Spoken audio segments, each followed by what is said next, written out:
بسم اللہ الرحمن الرحیم۔ السلام علیکم 10th کلاس، امید کرتا ہوں آپ سب بخیر و عافیت ہوں گے۔ عزیز طلباء، آپ تاریخ پاکستان کا حصہ نمبر 1 9th کلاس کی مطالعہ پاکستان میں پڑھ چکے ہیں، اور تاریخ پاکستان کا حصہ نمبر 2 ہم 10th کلاس کی مطالعہ پاکستان سے شروع کرتے ہیں، پڑھیں گے انشاءاللہ۔ اور اس کے چیپٹر کے جو ہے تدریسی مقاصد، اس سبق کو چیپٹر کو پڑھنے کے جو مقاصد ہیں وہ یہ ہیں کہ 1971 سے 1977 کے دوران جو تجارت کے حوالے سے پالیسیاں بنائی گئیں وہ پالیسیاں پڑھیں گے، اصلاحات پڑھیں گے، اور نیشنلائزیشن کے صنعت، تعلیم، کامرس و تجارت پر اثرات پڑھیں گے، صنعتوں کو اور تعلیمی سسٹم کو، جو تجارت کو پرائیویٹ کیا گیا، اس چیز کے جو اثرات ہوتے ہیں وہ پڑھیں گے۔ 1973 کا آئین اور 1977 سے 88 کے دوران نفاذ اسلام کے اہم پہلو۔ عزیز طلباء، اس چیپٹر میں پورے چیپٹر کے جو ہے مین جو عنوانات ہیں وہ ذکر کیے گئے ہیں۔ اس میں سے ہم تمام نہیں پڑھیں گے، صرف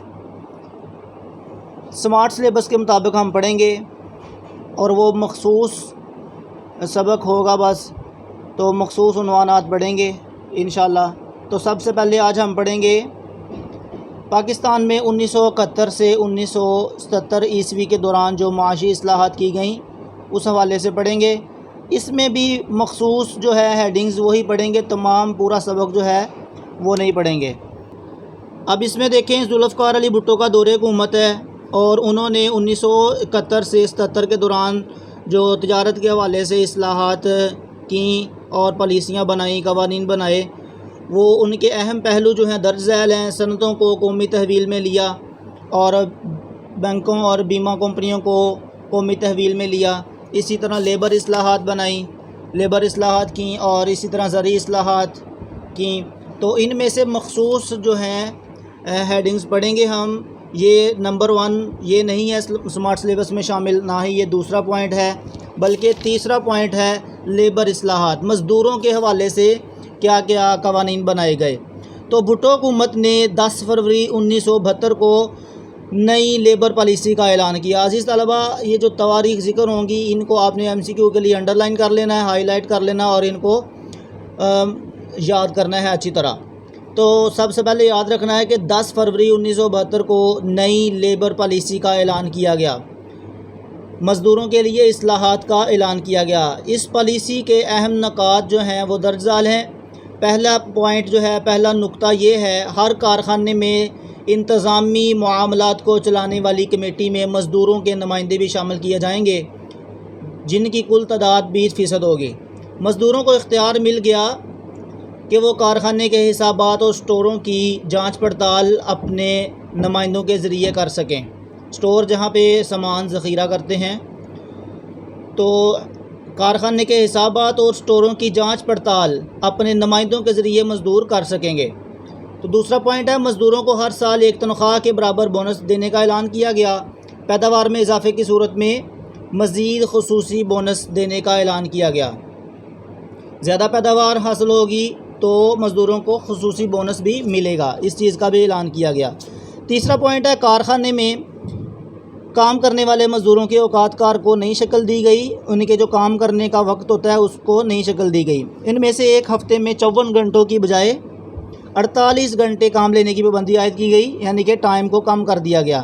اگر وہ اپنی مرضی سے اوور ٹائم یعنی کہ ایکسٹرا ٹائم لگائیں گے تو ان کو زائد معاوضہ، مطلب اجرت، مزدوری وغیرہ جو ہوتی ہے، پیسے وہ زیادہ دینے کی شرط عائد کی گئی۔ ظاہری بات ہے، اوور ٹائم لگائیں گے، زیادہ ٹائم لگائیں گے، کام زیادہ کریں گے تو اجرت اور معاوضہ جو ہے وہ بھی زیادہ ملے گا۔ اسی طرح ہر مزدور کو بڑھاپے میں پینشن، بیمہ اور گریجویٹی کے حقوق حاصل ہوں گے، مطلب جو ریزائن کے وقت پیسے ملتے ہیں وہ چیز، اس طرح کے حقوق حاصل ہوں گے۔ سماجی تحفظ کی اسکیم کے تحت طبی امداد کی سہولتوں کے لیے مزدوروں کی تنخواہ سے کٹوتی نہیں کی جائے گی۔ اگر کسی مزدور کے کوئی چوٹ لگ جاتی ہے یا اس کو کوئی میڈیکل کا اس کا جو ہے خرچہ ہوتا ہے اس پہ، تو اس کی جو ہے تنخواہ وہاں سے کٹوتی نہیں کی جائے گی، یہ مالکان کے ذمہ ہوں گے، اس کے یہ حق بھی مالکان کے ذمہ ہوگا۔ ہر مزدور کو رہائشی مکان اور تعلیم کی سہولتیں مہیا کی جائیں گی۔ ہر کارکن کا طبی معائنہ لازمی ہوگا۔ کم از کم ایک بچے کی کارخانے کی طرف سے میٹرک تک تعلیم کا انتظام ہوگا۔ جو مزدور کام کرے گا اس کے ایک بچے کی تعلیم کا خرچہ جو ہوگا وہ کارخانے کے ذمہ ہوگا۔ ٹریڈ یونینز تجارتی تنظیمیں جو ہوتی ہیں ان کے ذریعے مزدوروں کے جھگڑے نمٹانے کے لیے صنعتی روابط کمیشن قائم کیا گیا۔ کمیشن ایک کمیٹی ہے، جماعت کو کہتے ہیں۔ اس سلسلے میں جونیئر عدالتیں قائم کی گئیں۔ اسی طرح مزدور کو از خود اپنا مقدمہ لیبر عدالت میں لے جانے کا حق مل گیا۔ شاپ اسٹیورڈ کا ایک عہدہ تخلیق کیا گیا جس کے باعث مل مالکان اور مزدوروں کے درمیان پیدا ہونے والے مسائل کو حل کرنے میں آسانی ہوگی۔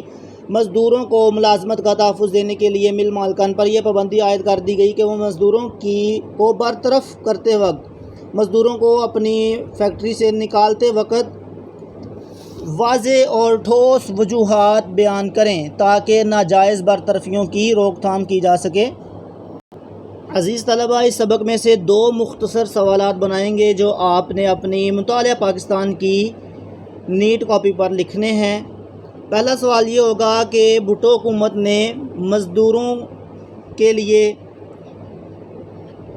کیا اوقات کار تشکیل دیا؟ تو اس سوال کا جواب ہوگا تیسرا پوائنٹ مکمل لکھیں گے۔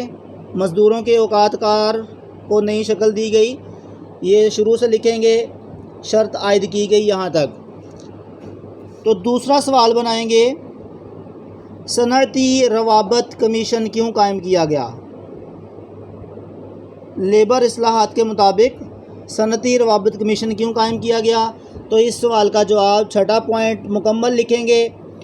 ٹریڈ یونینز کے ذریعے مزدوروں کے جھگڑے نمٹانے کے لیے یہاں سے لے کر عدالت میں لے جانے کا حق مل گیا یہاں تک دوسرے سوال کا جواب۔ تو یہ ایکسٹرا شارٹ کویسچن صرف 2 جو ہیں آپ نے اپنی نیٹ کاپی پر لکھنے ہیں۔ اور عزیز طلباء، یہ مکمل جو ہے لیبر اصلاحات 8 کے 8 پوائنٹ اچھی طرح یاد کرنے ہیں اور مختصر سوالات نیٹ کاپی پر لکھنے ہیں۔